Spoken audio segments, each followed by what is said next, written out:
Yeah, so Reggie was 14 months when he sadly passed away. And it was just over a year ago now. It was on March 13th last year. So he's sort of the inspiration as why this fundraiser has come together. And he got pneumococcal meningitis and septicemia, and he had influenza at the time. So the signs and symptoms were very similar just to having a cold. We weren't sort of nervous about where it was going until it was very, very late.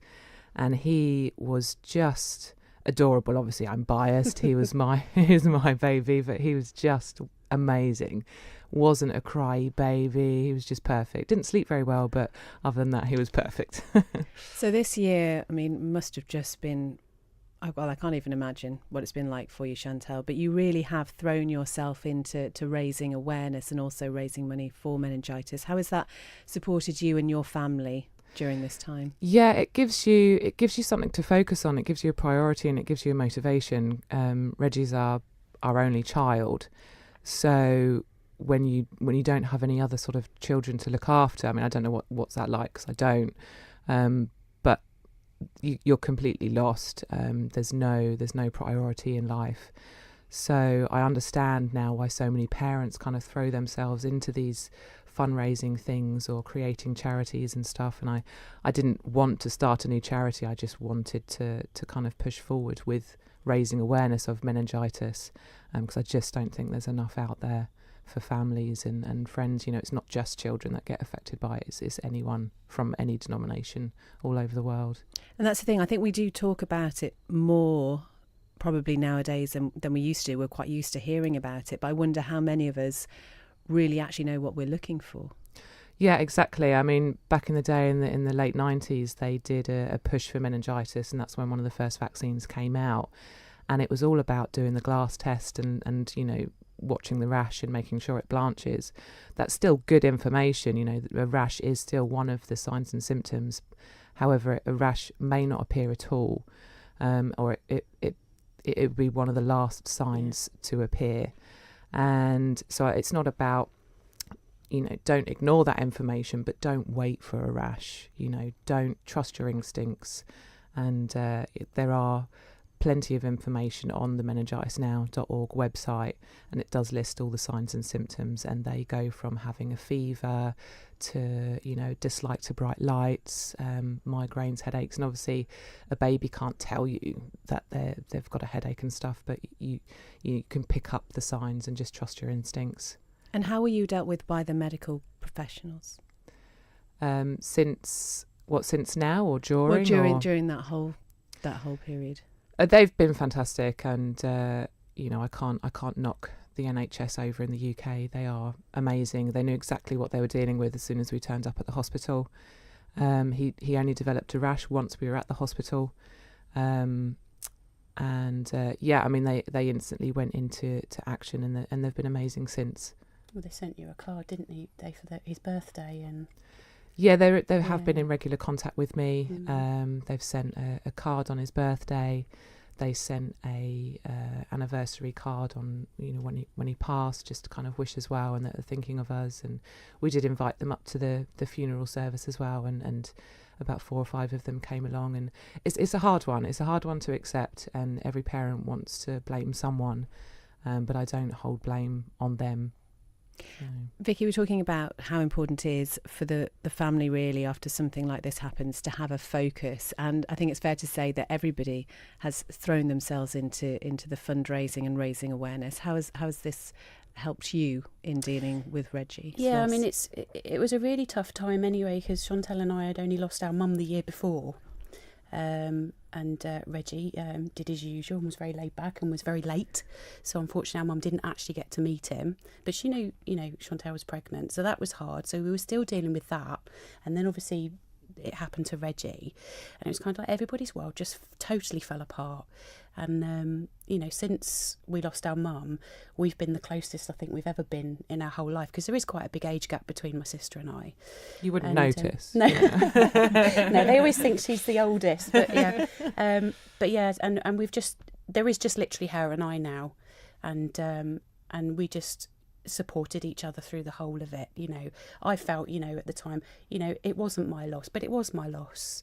You know, they came over quite a lot with little Reggie to the island, which is why we wanted to include the island into the event. So, and he loved coming over here, didn't he, on a little plane, and he was on the boat as well. And so, yeah, we literally just did support. I mean, Chantal's done everything to do with this tour, but I've just tried to help by doing everything on the island side of things, so, and taking that little bit of pressure off. But, you know, I mean, I work full time as well, and it is tough, and Chantal works like a Trojan, but it just stops you thinking about other things. So, well, tell us more about this tour then, Chantal. What's happening? Yeah, so it's going to see an entourage of 5 drivers in 5 old bangers. The challenge is to buy the cheapest car possible. And we'll be travelling from Brighton over to the Isle of Man. Now, the Isle of Man side of things was only made possible with Steam Packet Ferry Crossing Company. So a huge thank you to Steam Packet for making it possible and donating free ferry crossing for us. Without them, we wouldn't have done the Isle of Man side of things, and it was really key that we did come here. You know, the Isle of Man is a big sort of motorsport heavy island, so it just made sense to finish it here. It'll see us travelling through from Brighton up to Aylesbury, up to Liverpool, where we'll meet the Mayor of Liverpool, which is great. And yeah, as I said, it will finish on the 24th of April, which coincides with Meningitis Awareness Day. And we're going to be finishing up at Derby Track, where we've got 5 very willing motorsports professionals, which are all local to the island. We've got Scott Bradshaw, Steve Colley, David Knight, Andy Leese, and Rory McCann, who actually worked with his mum. So yeah, but they're all getting very competitive over it already. Yeah, very aren't they? It hasn't even started yet. There'll be lots of challenges at the track and racing the cars around, which car's the fastest, and blindfold driving, and so health and safety mad, I'm sure. Oh my goodness, sounds like it's going to be absolutely brilliant. And the public free to come up and watch? Oh, most definitely. I mean, obviously we appreciate that it is a weekday, and the schools go back the day before. But yeah, no, definitely. We've got Dave's Delicious Dogs there with his food, and there'll be cakes and drinks. Plenty of tea and coffee. Yeah.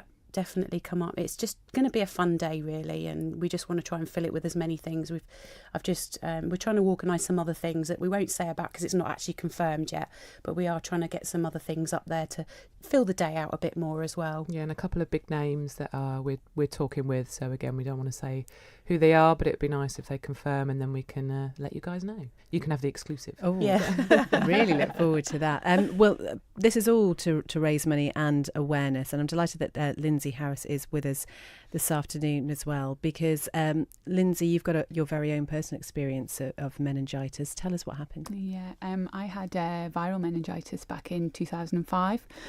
And I didn't really know much about meningitis, and it was through my own experience that I come across Meningitis Now. I was probably a lot more poorly than I thought I was. I only had a week off work and then went back to work. But it's only looking back now did I realise I probably took about 6 to 9 months to get over the viral meningitis. I was very tired. I lost a lot of weight. And it's only through getting in touch with Meningitis Now I know that a lot of people do have a bit more time than I did off work. And also other people are can be left with hearing problems, sight problems from having viral meningitis. So so for me, when I come across the Beep Beep tour, I was like, I have to get involved in that because Meningitis Now is really close to my heart. So. And your story really does show that it can happen to anyone. Yeah, I was 24 when I had viral meningitis, so you can probably do the maths as to how old I am now. But yeah, it was something I'd never even thought about, and I lay at home for a day with a horrendous headache, sensitivity to light, all those sort of symptoms that are there, and it's only the following day that I couldn't shift the headache that I thought, oh, maybe I should go to the doctors. And I went to the doctors, and thankfully the GP that I seen, he did recognise the signs and sent me straight up to hospital. So I was lucky to get diagnosed, because some people don't even get diagnosed with it. So Yeah. And in terms of your recovery, and you talked about some of the long-lasting problems that people can be left with, how are you now? Yeah, I'm one of the lucky ones. I didn't have any lasting health problems from it. As I mentioned, it probably took me longer looking back to get over it. I was, as I mentioned, I was very tired and I lost some weight, but all in all, I'm good and healthy now. So. And again, you have made it your mission. I know we've spoken to you before on the programme, Lynsey. You have made it your mission to just get involved with Meningitis Now and support them in any way you can. Yeah. So last year, I as you know, I ran London Marathon. You had me on the show last time. So I completed that. I got my medal. I've raised £2,500 in the end for Meningitis Now. So So as I say, when I heard about Beep Beep Tour, I reached out to Chantal. I saw it on the Facebook page, so reached out and said if I can get involved and help you any way I can to promote it locally on the island, then I'm here to help. Absolutely brilliant. So are you doing okay with your fundraising for this so far? How's it going? Yeah, it's going really well. We don't actually officially launch everything until sort of Thursday, so we've got a nice sort of 4-week build up. You know, you do it too early, you lose momentum. So we've already kind of smashed $2,500, which is great because we haven't really started fundraising. So it's all going to kick off on Thursday, and we've got a fantastic raffle with some really great prizes. We've got a couple of tickets on the Eurostar. We've got lots of signed various things from football clubs. You know, Wayne Rooney signed shirt. Yesterday I was given a signed and framed poster from Fatboy Slim. So we've got some really good stuff on the raffle. So hopefully that will sort of top up the fundraising just on its own. We're accepting more though if anyone wants to donate anything. Yeah. Okay, so if anyone's listening and they would like to do that, how can they get in touch with you? Just through the website. The contact details are on there, which is the www.beepbeeptour.co.uk.